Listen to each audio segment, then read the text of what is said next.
Welcome back to Reds Fusion LFC, your ultimate home for all things Liverpool FC. Today we've got a jam-packed update. Virgil van Dijk's fiery moment with Isak. Liverpool dodging a Uefa fine, a 17-year-old wonderkid ready to shine, and the latest on Ryan Gravenberch's injury straight from Arne Slot himself. Stay tuned. This one's pure Anfield drama and passion from start to finish. Don't forget to like, comment, and subscribe to stay updated with every twist and turn in the transfer window. Virgil van Dijk's actions towards Alexander Isak behind closed doors sum him up. Virgil van Dijk was accused of piling in on Milos Kerkez following Liverpool's defeat to Man Ut. While Marco van Basten recently claimed the defender is not a leader Virgil, Van Dijk has been offering support to Alexander Isak as he adjusts to life at Liverpool. The forward moved to the Reds on transfer deadline day in a deal worth $125 million. The Sweden international joined Hugo Ekitike, Florian Wirtz, Milos Kerkez, Jeremy Frimpong, Giovanni Leoni, Armin Pesci, and Freddie Woodman in making the move to Anfield, as Arne Slot oversaw an almost complete overhaul of the attack that won the title last season. However, Isak is yet to score in the Premier League or Champions League, with his only goal for the Reds coming against Southampton in the Carabao Cup. The forward's performances have also come into question as he adjusts to life as a Liverpool player. But according to The Athletic, Reds captain Van Dijk has been particularly supportive in terms of offering advice to the club's record signing. The revelation comes after the Dutchman was accused of piling in on another teammate in Milos Kerkez following Liverpool's defeat to Manchester United on Sunday.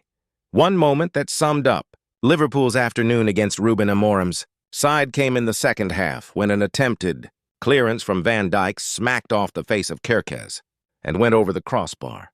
The center-back then appeared to have a go at his teammate, something that left former Premier League midfielder Craig Burley outraged. Virgil van Dijk, to me, is not leading at the moment. He's blaming, he told ESPN FC. Kerkez is having a bad time, there's no doubt about it. He's getting swallowed up by the pressure of going in with these big players in this huge football club with these big expectations.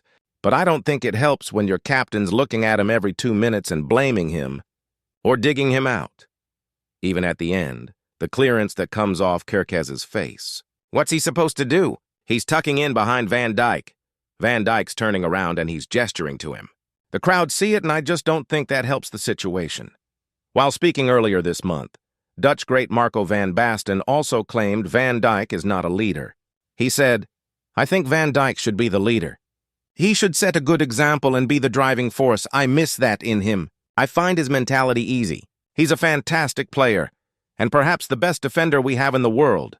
He can head the ball, he is quick, tall, and he has a good overview. He's just not the leader who drives the team forward. That would be very beneficial for the team. I hope Arne Slot can teach him that."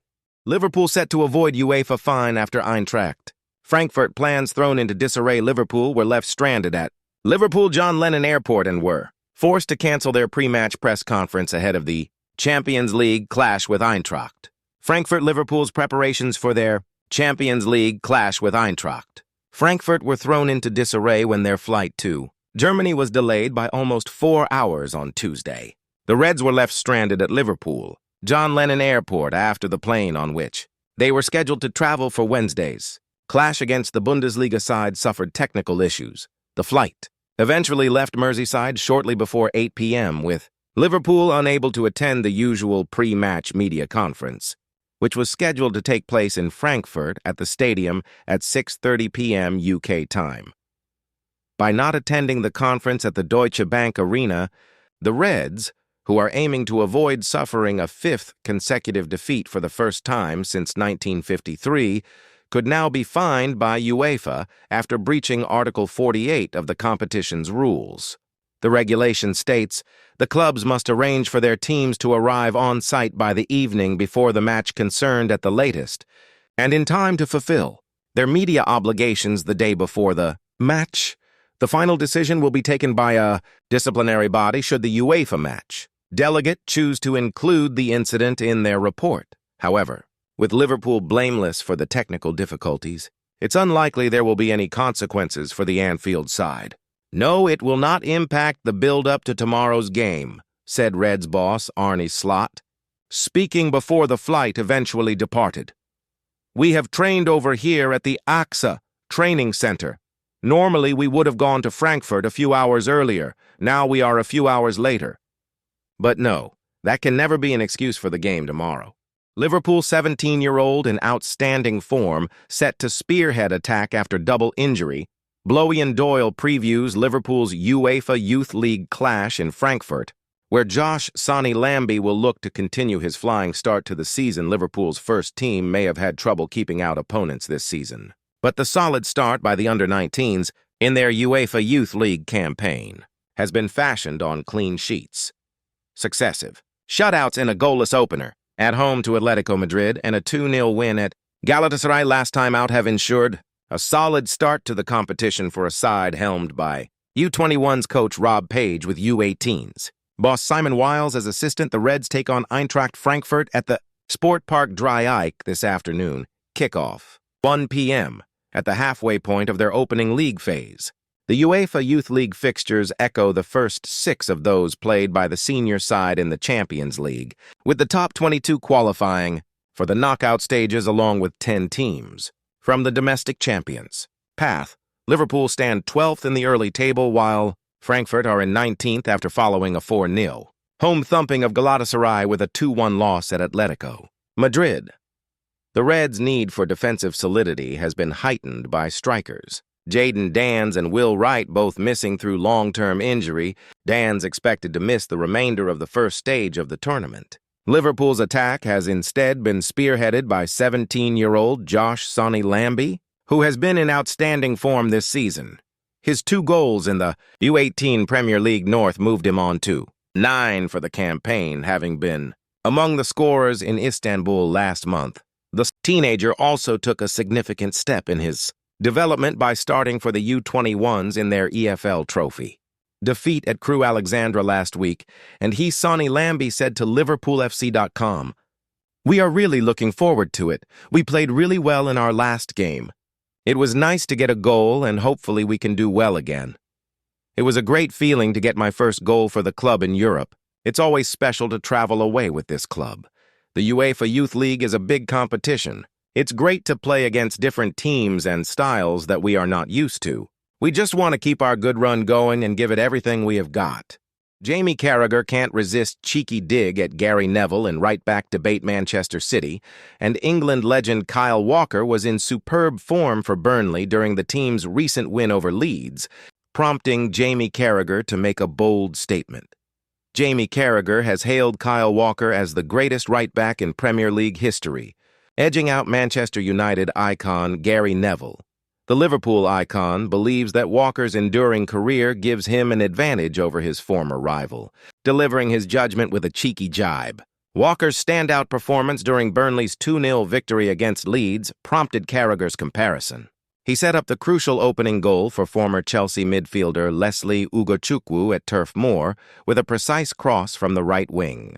Carragher also commended Walker for intercepting a pass and leading a counterattack that resulted in the team's second goal of the match. "There's a big debate," he said. "Kyle Walker or Gary Neville?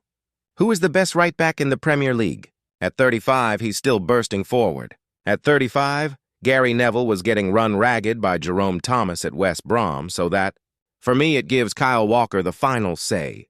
Carragher, who couldn't resist a chuckle while making that comment on MNF, was referring to the last match of Neville's playing career on New Year's Day in 2011.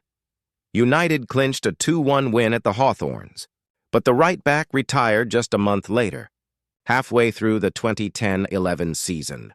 In a frank chat with 442, Neville confessed that Thomas had destroyed him. "I was struggling mentally at that time," he admitted. "It's never one single moment, but that was the tipping point. I came in at halftime and felt my teammates were looking at me and also having to defend me to the manager. I was uncomfortable about the fans singing my name, and uncomfortable about being out on the pitch knowing that I had just been destroyed by not the best player in the world." Thomas: "I didn't want to be there, and I'd never felt that on a football pitch before. But I'd been like that in training for the last 3 or 4 months. People ask me if I miss football, And I say no, because I remember how bad those last 6 months were. I went to the end. Arne Slot gives Ryan Gravenberch injury update. After Liverpool midfielder ruled out Liverpool head coach, Arne Slot has given an update on Ryan Gravenberch after the midfielder came off injured in the defeat to Manchester. United Liverpool have been handed an injury boost with Arne Slot allaying fears over Ryan Gravenberch's twisted ankle. Gravenberch was forced off shortly. After the hour of Sunday's 2-1 Premier League defeat at home to Manchester United after twisting his ankle when challenging, visiting midfielder Casemiro. The Holland international underwent tests the following day to ascertain the extent of the damage and was absent from the Red squad that flew out on Tuesday afternoon for the Champions League clash at Eintracht Frankfurt on Wednesday, but Slot doesn't expect Gravenberch to be sidelined for a significant period of time and has refused to rule him out of Saturday evening's Premier League trip to Brentford. Ryan is not available for the Frankfurt game. Hopefully he will be available at the weekend, the Liverpool head coach said. But it's an ankle injury. We have to wait and see. Give him a bit of time and see where he is when we come back from Frankfurt. He has such a particular quality in our squad, which we've seen when we played Bournemouth, for example, when we played the Community Shield, that we missed a little bit of a player that was always protecting our back. 4. Gravenberch's imminent availability is a major boost for Slot, with Liverpool in the midst of a potentially season-defining run of 7 games in 22 days. After Brentford comes a run of 3 home games in 3 different competitions. Against Crystal Palace in the League Cup, Aston Villa in the Premier League, and Real Madrid in the Champions League, the Reds then travel to Manchester City ahead of the November international break in a clash between the last 2 champions. Liverpool continue to be without hamstrung goalkeeper Alisson Becker, while teenage center-back Giovanni Leone is out for the season after ACL surgery. However, Wataru Endo is available after being absent at the weekend with a hamstring problem that forced him out of duty for Japan during the recent international break. Liverpool traveling squad: Gomez, Endo, Van Dijk, Konate, Kerkez, Wirtz, Szoboszlai, Isak, McAllister, Salah, Bradley, Chiesa, Jones, Gakpo, Ekitike, Mamardashvili, Robertson, Woodman, Frimpong, Ngumoha Mistur.